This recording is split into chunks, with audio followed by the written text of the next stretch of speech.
Hello friends, welcome to pretty explain. आज मैं explain करूंगी एफ फॉर थाईलैंड का एपिसोड 8। अगर आपने इसका पिछला पार्ट नहीं देखा तो लिंक डिस्क्रिप्शन में है, वहां जाकर आप देख सकते हैं। तो चलिए स्टार्ट करते हैं। अब तक हमने देखा F4 के सारे मेंबर फाइटिंग में लग जाते हैं। रैन थाइम के लिए अपना प्यार सेक्रीफाइस कर देता है और थाइम को कहता है कि गोरिया भी उसको बहुत प्यार करती है। आगे गोरिया थाइम की चोट पर मेडिसिन लगाती है। थाइम उसको अपने डर के बारे में बताता है कि वो स्कूल में बच्चों को क्यों टॉर्चर करता है, लेकिन अब वो कभी भी वायलेंस नहीं करेगा, ना किसी को परेशान करेगा। अब आगे हम देखते हैं गोरिया जैसे ही अपने घर पहुंचती है, वहाँ थाइम की मॉम आई हुई थी, जिसे देख गोरिया बिल्कुल शॉक्ड हो चुकी थी। अब थाइम की मॉम उसे कहती है, तुम ऐसे घर में कैसे रह लेती हो, इतना ओल्ड स्मेली टाइप में। गोरिया कहती है, प्लीज आप बातों को मत घुमाइए, मुझे पता है आप मुझसे कुछ कहने आई हैं। अब उसकी मॉम कहती है, तुम एक बेटर लाइफ चाहती हो ना, तभी तुम मेरे बेटे को फंसाने में लगी हो। कितने पैसे लोगी तुम उसका पीछा छोड़ने की, उसकी लाइफ से जाने की। गुड़िया कहती है, आप सोचती हो पैसों से हर चीज का सॉल्यूशन हो सकता है, पर ऐसा नहीं है। मैंने थाइम को नहीं फंसाया है और थाइम और मैं किसी भी रिलेशनशिप में नहीं है, लेकिन फिर भी प्यार और रिलेशनशिप कभी भी पैसों से खरीदा या बेचा नहीं जा सकता। फिर भी थाइम की मॉम उसे पैसे ऑफर करती है कि कितने चाहिए, 1 मिलियन, 5 मिलियन, 15 मिलियन। पर कोरिया उन्हें हर बार रिफ्यूज करती है कि पैसे हर जगह काम नहीं आते और मुझे आप पैसों से कभी खरीद नहीं सकते। गोरिया की मॉम भी उनसे फ्रस्ट्रेट हो चुकी थी। वो उन्हें डांटते हुए कहती है, मैंने कभी नहीं सोचा था कि आप इस तरह के इंसान हैं, नहीं तो आपको यहाँ एंटर भी नहीं होने देती। मेरी डॉटर आपकी तरह पैसों की भूखी नहीं है जो पैसों के लिए कुछ भी करेगी। क्या आपके अंदर थोड़ी सी भी इंसानियत है? आपने बिल्कुल नहीं सोचा कि हमें इससे कितना हर्ट होगा। पर फिर भी थाइम की मॉम उनकी गरीबी का मजाक उड़ाते हुए कहती है, गोरिया मैं तो तुम्हारी हेल्प करने आई थी, सोचा था तुम्हारी फैमिली ट्रबल में है, लेकिन कोई बात नहीं, देखती हूँ तुम्हारी ईगो तुम्हारी कितने दिनों तक साथ देगा। और एक चीज जान लो या एक्सेप्ट कर लो कि तुम कितनी ही कोशिश कर लो, पर थाइम की बराबरी उसके काबिल कभी नहीं बन सकती। हमारी और तुम्हारी दुनिया बिल्कुल अलग है। बेहतर होगा कि तुम सच्चाई को एक्सेप्ट कर लो कि तुम एक मिडिल क्लास गर्ल हो और हमारी दुनिया में तुम्हारे लिए कोई भी जगह नहीं है। थाइम की मॉम गोरिया को थाइम से दूर रहने के लिए कहती है, क्योंकि वो गोरिया को उसकी गरीबी से जज कर रही होती है। वो किसी की भी फीलिंग नहीं समझती। पर गोरिया भी उन्हें बोल देती है कि पैसा कभी भी प्यार को नहीं खरीद सकता। अब आगे उनके जाते ही गोरिया की मॉम की सब बहुत तारीफ करते हैं कि मॉम आपने कितनी हिम्मत दिखाई, उनकी तो बोलती बंद कर दी। आप ऐसा भी कर सकती थी, हमने सोचा नहीं था। लेकिन उसकी मॉम कहती है, अरे मुझे तो सांस ही नहीं आ रही, जल्दी से इनहेलर लाओ, ऐसा लग रहा है मैं अभी ऊपर चली जाऊंगी। अब आगे गोरिया अपने पेरेंट्स से पूछती है कि आखिर थाइम की मॉम किस ट्रबल की बात कर रही थी, आप सब इतने टेंस क्यों हो। पेरेंट्स कहते हैं, गोरिया जिस कंपनी में हम जॉब करते थे वो बंद हो चुकी है और अब हमारे पास इनकम का कोई भी सोर्स नहीं है। अब पूरी फैमिली इस कारण से सैड हो जाती है कि अब उनके घर का खर्च कैसे चलेगा। आगे हम देखते हैं F4 यानी केविन मैथर्स थाइम रैन अपने रीयूनियन की पार्टी कर रहे होते हैं। केविन मैथर्स तो सबसे ज्यादा खुश थे। वे कहते हैं, आखिरकार सब कुछ ठीक हो ही गया, अब जाकर हमें शांति मिली है। पर थाइम तुम इतने कंफ्यूज क्यों दिख रहे हो? वो कहता है, मैं अब कोरिया के लिए सीरियस होने का सोच रहा हूँ, अब मुझे कुछ एक्स्ट्रा करना चाहिए। ये सुन केविन बिल्कुल शॉक्ड हो जाता है। वह हैरानी से कहता है, अब फिर से तुम्हारे कारनामे शुरू हो गए, इतने दिनों से क्या तुम मच्छर मार रहे थे? मैथस भी उसे कहता है, इससे पहले तुम कोरिया के लिए क्या थे, हमसे फाइटिंग तक की तुमने, क्या तुम कभी भी सीरियस नहीं थे? थाइम कहता है, अरे नहीं, मैं उसके लिए हमेशा से सीरियस हूँ, लेकिन अब मैं कुछ प्रो लेवल का करना चाहता हूँ अपनी रिलेशनशिप आगे बढ़ाने के लिए। देखो देखो मेरे फोन को, गोरिया ने मेरी एक भी मैसेज का रिप्लाई नहीं किया है। पता है इसका क्या मतलब है? इसका मतलब है कि कोरिया मुझसे बहुत प्यार करती है, वो मुझसे मिलना चाहती है, लेकिन ये कहने से डरती है, साई फील करती है। पर मैं उसकी सारी फीलिंग समझता हूँ कि वो क्या चाहती है। डोंट वरी गोरिया, मैं आ रहा हूँ तुमसे मिलने। केविन मैथर्स कहते हैं, थाइम की इमेजिनेशन कभी खत्म नहीं होती, ये कुछ भी सोचता रहता है। अब वे थाइम से कहते हैं कि थाइम तुम्हें अब सच में सही चीजों पर ध्यान देना चाहिए, अब हम जल्दी ग्रेजुएट होने वाले हैं, तुम्हारा बर्थडे भी आने वाला है। थाइम कहता है, यही तो मैं भी कह रहा हूँ कि मुझे इन सबसे पहले गोरिया और मेरी सेटिंग पक्की करनी है, क्या मैं गलत कह रहा हूँ? रैन कहता है, थाइम तुम बिल्कुल सही कह रहे हो। पर केविन मैथर्स उससे सहमत नहीं होते, लेकिन चारों फ्रेंड वहाँ बहुत खुश होते हैं। आगे हम देखते हैं गोरिया पहले से बहुत बिजी रहने लगी है, कभी कोई एक्स्ट्रा जॉब, कभी घर के काम, वो इन सब में इतनी बिजी है कि वो स्कूल भी स्किप करने लगी है। और थाइम बेचारा गोरिया से मिलने के लिए तड़प रहा होता है। वो उसे हर जगह, घर, स्कूल, फ्लावर शॉप मिलने जाता है, लेकिन वो गोरिया से मिल नहीं पाता। अब थाइम केविन को कहता है कि मुझे तुम्हारी एक हेल्प चाहिए, पता करो कि अब गोरिया कहाँ है, वो अब कहाँ गुम रहती है, मैं उसे मिलना चाहता हूँ। अब केविन फ्लावर शॉप पे था। वहाँ वो कहता है, ओ गॉड, मैं हर बार यहाँ खिंचा हुआ क्यों आता हूँ, ये शॉप तो मेरी लाइफ से कनेक्ट ही हो चुका है। अब वो जैसे ही शॉप के अंदर जाता है वो देखता है कि कैनिंग ऊपर से कोई सामान उतार रही है जो बहुत ही भारी लग रहा था। कैनिंग उसे लेकर गिर भी सकती थी, पर केविन उसे बचा लेता है और कहता है, तुम इतनी लापरवाह कैसे हो सकती हो, तुम अपने साइज से भी ज्यादा वेट उठाने की कोशिश करती हो। कैनिंग उसे बचाने के लिए थैंक्स कहती है। अब केविन उसे प्यार से कहता है, थैंक्स की जरूरत नहीं, मैं तुम्हारी हेल्प तो करता ही, आखिर तुम मेरी क्यूट गर्लफ्रेंड जो हो। ये सुन कैनिंग बिल्कुल चौंक जाती है। उसके हाथों का फ्लावर बॉक्स भी नीचे गिर जाता है। केविन कहता है, अरे तुम भूल गई, टेस्ला के सामने तुमने मुझे कैसे ट्रीट किया था, पर सच में तुम्हें सैड देखकर तो मेरा दिल भी टूट गया था। अब तो मुझे तुम्हारी और भी चिंता होने लगती है। कैनिंग कहती है, बंद करो मुझसे फ्लर्ट करना, मुझे सब समझ आता है। केविन कहता है, वैसे तुम इन चीजों से क्या करने वाली हो। कैनिंग उसे बताती है कि उसके अंकल यानी शॉप के ओनर अभी कहीं बाहर हैं। उनके आते ही वे फ्लावर्स की डेकोरेटिंग थिंग्स बनाएंगे। केविन कहता है, डोंट वरी, तुम्हें उनका वेट करने की जरूरत नहीं, मैं तुम्हारी हेल्प कर सकता हूँ। भले ही मैं तुम्हारा बॉयफ्रेंड नहीं हूँ, लेकिन तुम्हारा टीचर तो बन ही सकता हूँ। केविन कैनिंग से बहुत फ्लर्ट करता है और कैनिंग उसे बार बार ऐसा करने से रोकती है और कहती है, तुम हर 10 सेकंड में फ्लर्ट करना स्टार्ट कर देते हो, ये सब बंद करो। अब केविन मेन मुद्दे पे आता है कि कोरिया कहाँ है। वो उसकी इन्फॉर्मेशन चाहता है। कैनिंग उसे सब कुछ बताती है कि कोरिया अब कई पार्ट टाइम जॉब करने लगी है। उसकी फैमिली फाइनेंशियल प्रॉब्लम से जूझ रही है। तुम्हें पता नहीं, लेकिन कोरिया के पेरेंट्स की जॉब भी छूट चुकी है, इसलिए उसके पेरेंट्स अपने होम टाउन शिफ्ट हो गए हैं। पर अभी कोरिया और उसका ब्रदर यहीं हैं। लेकिन एग्जाम के बाद उसका ब्रदर भी होम टाउन शिफ्ट हो जाएगा और कोरिया को अकेले ही यहाँ रहना होगा। पर चिंता मत करो, कोरिया के अंदर बहुत हिम्मत है, वो इन मुसीबतों से लड़ना जानती है। पता है, तुम्हारी फ्रेंड की मोम के कारण तो कोरिया और भी साहसी बन गई है। केविन ये सब जानकर बिल्कुल हैरान था। वो पूछता है, कौन, मेरी कौन सी फ्रेंड की मोम। कैनिंग उसे थाइम की मोम वाली पूरी स्टोरी बताती है। केविन सब कुछ जानकर बहुत हैरान था। अब हम देखते हैं थाइम बहुत ही गुस्से में होता है। वो अपनी मोम के पास जाता है और कहता है, आप ऐसा कैसे कर सकती हो। उसकी मोम कहती है, मैं तो बस कोरिया से बात करने गई थी, उनकी प्रॉब्लम खत्म करने गई थी। थाइम कहता है, उसे बातचीत करना नहीं, धमकी देना कहते हैं। आप कोरिया को डराने गए थे, उसे दबाने गए थे, और तो और आपने उसके पेरेंट्स की जॉब वाली कंपनी भी बंद करवा दी, ताकि मजबूरी में आकर उन्हें आपकी बात माननी ही पड़े और वो आपके पैसे एक्सेप्ट कर ले। उसकी मोम कहती है, ये हुई ना बात, अब तुम लग रहे हो ना एक बिजनेसमैन, अब तुम स्मार्टली बात कर रहे हो, पर तुम अपना ब्रेन गलत डायरेक्शन में यूज कर रहे हो। थाइम कहता है, आप कभी नहीं बदल सकती, कब आप मेरी फीलिंग समझेंगी। उसकी मॉम कहती है, तुम्हें पता है ना, कुछ दिन बाद तुम्हें ब्राह्मा ग्रुप के बिजनेस को भी संभालना होगा और अभी भी तुम स्टूपिड प्यार के लफड़े में पड़े हुए हो। वो गर्ल हमारे हाई सोसाइटी के आगे बिल्कुल जीरो है, अच्छा होगा अगर तुम उसे भूल जाओ। पर थाइम उनकी बात नहीं मानता और कहता है, मैं उसे प्यार करता हूँ, मैं उसे कभी नहीं भूल सकता और अब मैं उसकी हेल्प करने जा रहा हूँ, क्योंकि आप तो सब कुछ बिगाड़ने में लगी हैं। टिया भी ये देख रही थी। वो भी थाइम और कोरिया के लिए बहुत सैड थी, पर उसकी मॉम को किसी के फीलिंग से कोई फर्क नहीं पड़ता। उधर हम कोरिया को देखते हैं, जो घर जाते हुए अपने पेरेंट्स से कॉल पर बात कर रही थी। उसके पेरेंट्स अपने होम टाउन में फार्मिंग कर रहे हैं। गोरिया उनका हालचाल पूछती है। उसके पेरेंट्स गोरिया उसके ब्रदर के लिए थोड़ा चिंता में थे, क्योंकि गोरिया जहाँ रहती है उस कॉलोनी में अब चोरी डकैती भी होने लगी है और अब सब इसी डर में जी रहे हैं। उसके पेरेंट्स गोरिया को केयरफुल, सावधान रहने को कहते हैं। गोरिया भी उनको विश्वास दिलाती है कि वो चिंता ना करें, कुछ भी गलत नहीं होगा, हम सब सेफ हैं। पेरेंट्स के वहाँ का नेटवर्क बिल्कुल भी अच्छा नहीं था, जिससे कोरिया उनसे और भी बात नहीं कर पाती और कॉल कट जाता है। अब हम देखते हैं कि कोरिया के पीछे कोई था जो उसका चुपके चुपके पीछा कर रहा था। गोरिया भी चौकन्नी हो गई थी। वो वहाँ से दौड़ते हुए दूसरी साइड छिप जाती है। अब वो जैसे ही अपना डोर ओपन करने ही वाली होती है, तभी उसे फील होता है कि उसके पीछे कोई है। अब वो इंसान गोरिया के कंधे पर हाथ रखता है। गोरिया बिल्कुल डर जाती है। तभी हम देखते हैं कि वो जासूस कोई और नहीं, मिस्टर थाइम है। पर ना चाहते हुए भी उसे गोरिया का एक पंच लग ही जाता है। थाइम चिल्लाते हुए कहता है, तुम्हारी प्रॉब्लम क्या है, तुम हर बार मुझे पंच करती हो। गोरिया कहती है, तुम अपने आप को देखो, कोई किसी से इस तरीके से मिलता है क्या। अब गोरिया उसे आने का कारण पूछती है। थाइम कहता है, मैं यहाँ रहने आया हूँ।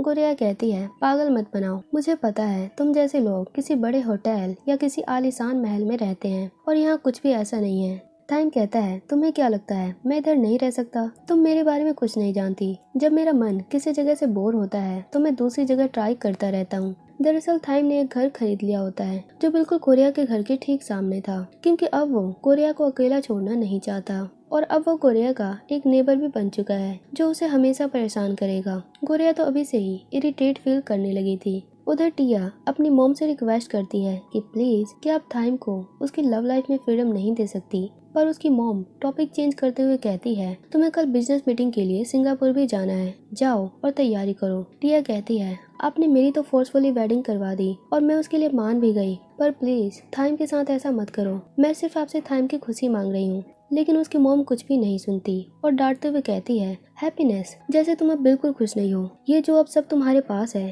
क्या तुम सच में ये सब नहीं चाहती थी? प्यार व्यार ये सब तो पागलपन है और मैं इन चीजों से अपना बिजनेस, अपनी हाई सोसाइटी फैमिली गिरते हुए नहीं देख सकती।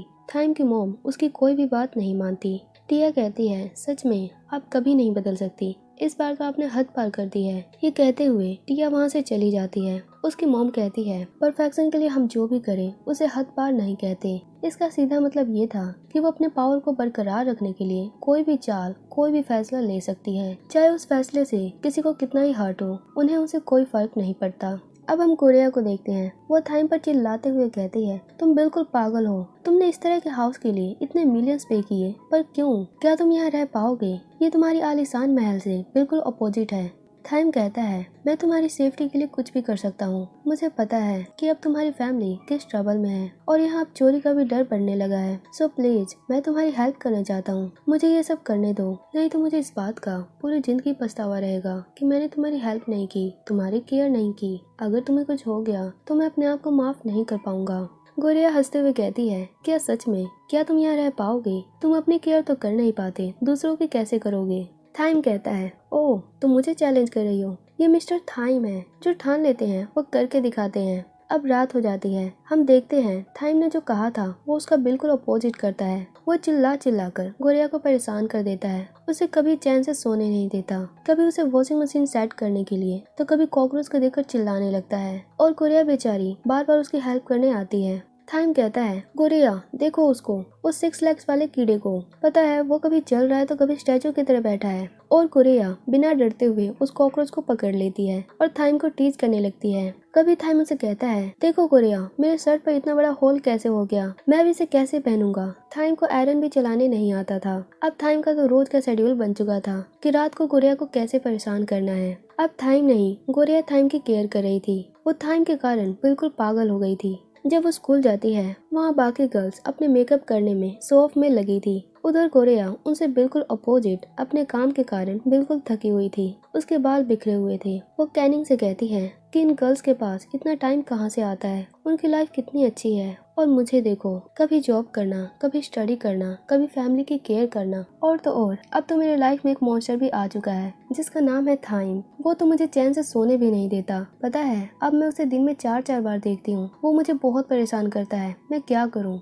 कैनिंग उसे समझाती है चिंता मत करो, टाइम के साथ सब कुछ ठीक हो जाएगा और थाइम जो कुछ भी करे वो तुम्हारी बहुत चिंता करता है, तभी वो तुम्हारे पास रहता है, तुम्हारी केयर करता है। अब आगे हम देखते हैं कुछ दिनों में थाइम का बर्थडे आने वाला है और इसीलिए हर जगह थाइम के पोस्टर डेकोरेशन होने लगी थी। सारी की सारी गर्ल्स थाइम के पोस्टर को ही देखकर एक्साइटेड हो रही थी, जबकि गोरिया तो खुद थाइम से ही परेशान हो चुकी थी। आगे टिया थाइम से बात करती है कि मुझे कुछ गड़बड़ लग रहा है, इस बार मॉम तुम्हारे बर्थडे के लिए डेकोरेशन कुछ ज्यादा ही कर रही है, जैसे कि कुछ बड़ा होने वाला है। मुझे तो मॉम पर शक हो रहा है, वो जरूर कुछ अटपटा करने वाली है। थाइम कहता है इसमें शक करने की क्या बात है, वो तो बर्थडे की सेलिब्रेशन हमेशा ही बड़ा करती है। टिया कहती है तुम समझ नहीं रहे हो, मेरा मतलब गोरिया से है। मैं चाहती हूँ उनके कुछ करने से पहले ही तुम अपने आप को रेडी कर लो। वैसे मैंने गोरिया को एक ब्यूटीफुल ड्रेस भेजा है, वो उसमें और भी प्रिटी लगेगी। आगे वो कहती है मुझे पता है तुम गोरिया से कितना प्यार करते हो, तुम उसके लिए क्या क्या कर रहे हो, और तुम चिंता मत करना, मैं तुम दोनों के साथ हूँ। तुमने गोरिया को चूज करके बहुत ही अच्छा किया है। थाइम की फैमिली में सिर्फ टिया ही थाइम की फीलिंग समझती है और उसका साथ देती है, और थाइम भी अपने दिल की बात सिर्फ टिया और अपने फ्रेंड से शेयर करता है। थाइम ने अपने नए घर पर अपने फ्रेंड्स को भी बुला रखा था। अब थाइम के फ्रेंड्स यानी पूरा F4 टिया की बातों को डिस्कस करते हैं कि क्या पता टिया का शक सही हो, तुम्हारी मॉम कुछ भी कर सकती है। अब मैथस कहता है चलो अब कुछ और डिस्कस करते हैं। थाइम तुमने हमें यहाँ क्यों बुलाया है? थाइम कहता है देखो मैंने ये अपना न्यू हाउस खरीदा है, मैं तुम सबके साथ एक पार्टी करना चाहता था, लेकिन ये पहले से अलग होने वाला है। रैन कहता है सच बताओ सच। अब थाइम कहता है वैसे मैं यहाँ सिर्फ कोरिया के लिए रहता हूँ, मैं उसकी हेल्प केयर करना चाहता हूँ और तुम सब मेरी हेल्प करोगे जब मैं किसी ट्रबल में होऊंगा।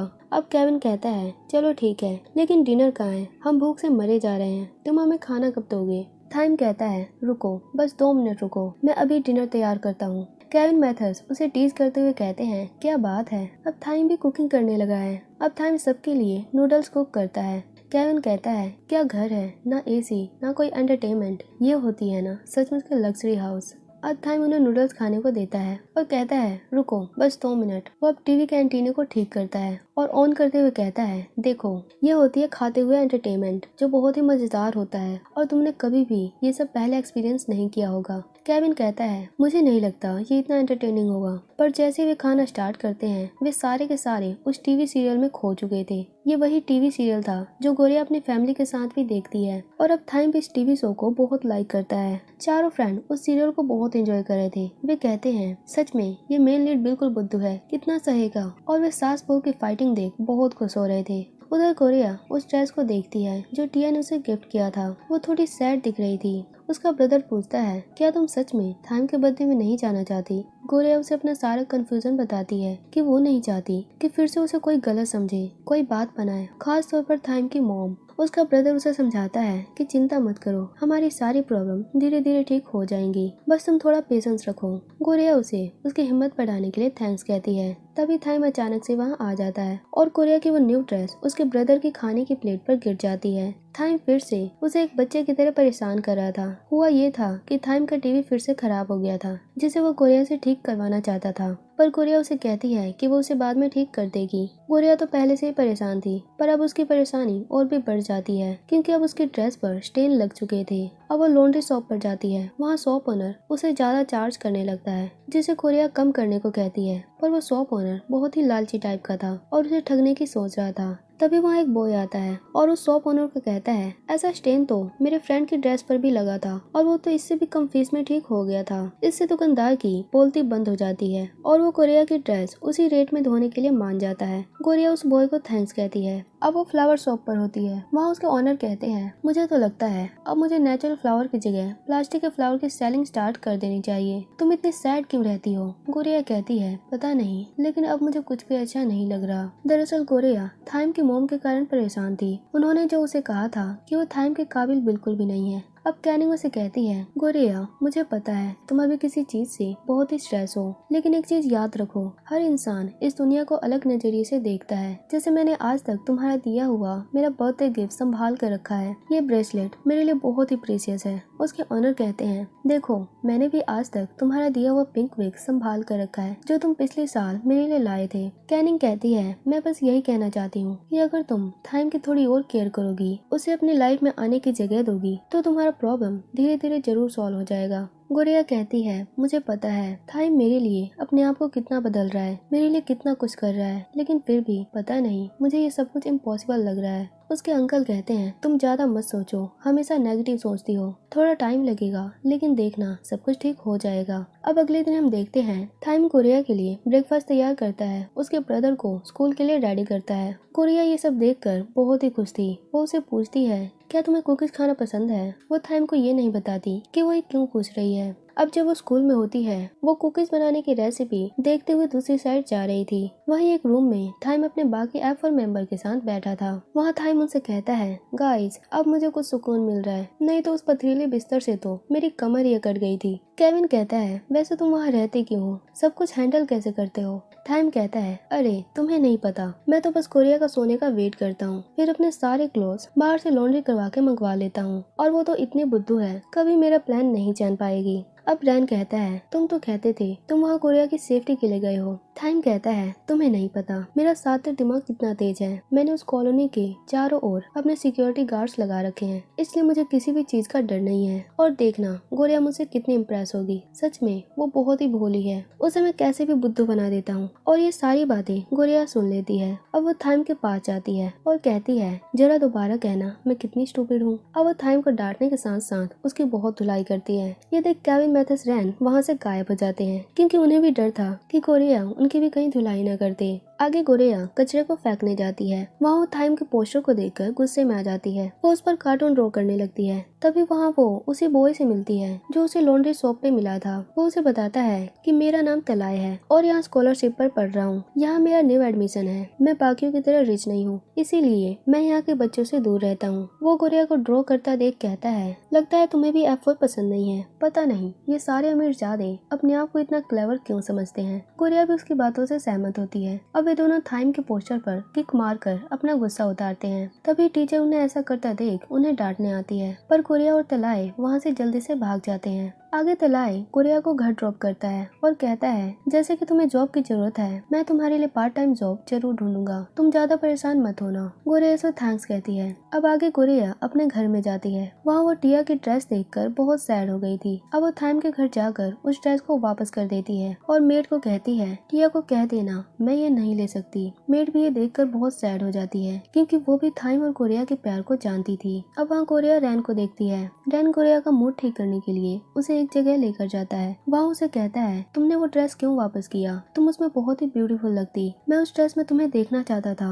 गोरेया कहती है, वो ड्रेस मेरे लिए नहीं बनी, वो सब मेरे लिए सही नहीं होता। रैन उसे समझाता है कि कभी भी अपने आप को छोटा मत समझो, दूसरों को कहने से अपने आप को सैड मत करो। क्या तुम मीरा को निराश करना चाहती हो? वो भी तुम्हें ब्रेव गोरेया के रूप में देखती है और मुझे भी पता है तुम इन सारी सिचुएशन से डरोगी नहीं, बल्कि इसका सामना करोगी। गोरेया रैन के कहने से बहुत मोटिवेट होती है। आगे जब वो घर जाती है तो वो देखती है कि थाइम ने सबके लिए लंच तैयार किया है। उसका ब्रदर कहता है, देखो थाइम ने कितने अच्छे से कुकिंग की है, पर किचन बहुत ही गंदा हो चुका है, पर डोंट वरी, मैं सब कुछ क्लीन कर दूंगा। अब गोरेया देखती है कि थाइम ने लंच पर सॉरी लिखा था, वो भी थाई लैंग्वेज में, और हमेशा की तरह उसकी स्पेलिंग फिर से गलत थी। पर गोरेया उसकी मिस्टेक को इग्नोर करते हुए कहती है, तुमने बहुत ही अच्छी कुकिंग की है, चलो अब हम साथ में खाते हैं। अब वे लंच को एंजॉय करते हैं। अब रात हो चुकी थी। गोरेया थाइम से कहती है, तुम्हें घर जाकर अपना बर्थडे सेलिब्रेट करना चाहिए। थाइम कहता है, नहीं, मुझे पार्टीज इतनी भी पसंद नहीं है, पर बर्थडे का दिन मेरे लिए बहुत इंपॉर्टेंट होता है। वैसे मैं तुमसे एक रिक्वेस्ट करना चाहता हूँ, क्या मैं हफ्ते में एक बार अपने क्लोथ्स को लॉन्ड्री में दे सकता हूँ, क्योंकि सच में कपड़े धोना बहुत ही मुश्किल काम है। गोरेया उसे परमिशन दे देती है। अब 12 बजने ही वाले थे। थाइम कहता है, तुम मेरे लिए बहुत ही इंपॉर्टेंट हो, क्या तुम मुझे बर्थडे विश नहीं करोगी? अब गोरेया काउंटडाउन करती है और उसे बर्थडे विश करती है, और थाइम अपनी आंखें बंद करके खोलता है और सबसे पहले गोरेया को ही देखता है, क्योंकि वो गोरेया से बहुत ही प्यार करता है। गोरेया उसे बताती है, वैसे मैं तुम्हारे बर्थडे में जरूर आऊंगी और मैंने तुम्हारे लिए खास गिफ्ट भी तैयार किया है। अब नेक्स्ट डे गोरेया, कैनिंग और उसका ब्रदर सब मिलकर कुकीज बनाते हैं। सब एक दूसरे की हेल्प करते हैं। अब गोरेया पार्टी में जाने के लिए रेडी होती है। उसने वहाँ मीरा वाले सैंडल ही पहने थे और वो बहुत ही ब्यूटीफुल लग रही थी। वहाँ पार्टी में वो जैसे ही एंटर करती है, वहाँ सबसे पहले थाइम की मॉम उससे मिलती है और कहती है, सच में तुम्हारे अंदर बहुत हिम्मत है, इतना सब कुछ होने के बाद भी यहाँ आ गई, अभी भी थाइम के पीछे पड़ी हो, तुम्हें बिल्कुल शर्म नहीं आती है ना? पैसों के लिए कुछ भी कर सकती हो। गोरेया कहती है, मैं सिर्फ थाइम को बर्थडे विश करने आई हूँ, और वैसे किसी के कहने से मैं छोटी नहीं हो सकती। मैं जब कुछ गलत कर ही नहीं रही तो मुझे शर्म आने की क्या जरूरत है। अब उसकी मॉम गुस्से में वहाँ से चली जाती है। केविन, मैथस, रैन ये सब देख रहे थे। वो गोरेया को कहते हैं, क्या बात है, क्या जवाब दिया तुमने उनको? काश हम उसको वीडियो में कैप्चर कर पाते। आज तक किसी ने भी थाइम की मॉम को ऐसे जवाब नहीं दिया था। तुम तो सच में बहुत ही ब्रेव हो। गोरेया कहती है, वैसे मैं ज्यादा देर नहीं रुकने वाली, थाइम को गिफ्ट देते ही यहाँ से चली जाऊंगी। केविन कहता है, नहीं, तुम ऐसा नहीं कर सकती, तुम ऐसे नहीं जा सकती, तुम तो आज यहाँ की स्टार हो। वो गोरेया को ऊपर उठाते हुए कहता है, तुम्हारे बिना तो ये पार्टी अधूरी है। अब गोरेया थाइम से मिलती है। गोरेया उसकी तारीफ करते हुए कहती है, तुम बहुत ही हैंडसम लग रहे हो। थाइम भी उसकी तारीफ करता है कि तुम भी बहुत प्रिटी लग रही हो। अब वो अपना बर्थडे गिफ्ट मांगता है। गोरेया गिफ्ट में थाइम के लिए कुकीज लाई थी, पर वो उसे छुपाते हुए कहती है, नहीं, मैं कुछ भी नहीं लाई। तभी थाइम की मॉम स्टेज पे कुछ अनाउंसमेंट करने लगती है। वो सबका वेलकम करते हुए कहती है, आज का दिन बहुत ही स्पेशल है, क्योंकि आज यहाँ बहुत से खास गेस्ट आए हुए हैं। साथ में थाइम का बर्थडे भी है, जो साल में एक बार आता है। तभी हम देखते हैं कि गार्ड्स एक लड़की को पकड़ने में लगे हैं और वो गर्ल भागती भागती गोरेया से टकरा जाती है। तभी थाइम की मॉम अनाउंसमेंट करती है, मिलिए एम्पिका फैमिली से, और ये गर्ल लीता, मिस ललिता एम्पिका से, जो थाइम की फियोंसी है। जल्दी दोनों फैमिली जुड़ने वाली है और जल्दी एंगेजमेंट सेरेमनी भी होने वाली है। ये न्यूज सुनकर सब शॉक्ड हो जाते हैं। किसी को भी विश्वास नहीं होता कि यहाँ ये सब क्या हो रहा है। थाइम तो सबसे ज्यादा कंफ्यूज हो चुका था कि उसकी मॉम कुछ भी ऐसे कैसे कर सकती है। अब थाइम उस गर्ल से क्या कहेगा और गोरेया को क्या एक्सप्लेन करेगा। अब आगे क्या होगा नेक्स्ट पार्ट में देखेंगे। वीडियो कैसी लगी कमेंट में जरूर बताना, और वीडियो अच्छी लगी हो तो चैनल को लाइक एंड सब्सक्राइब जरूर करें।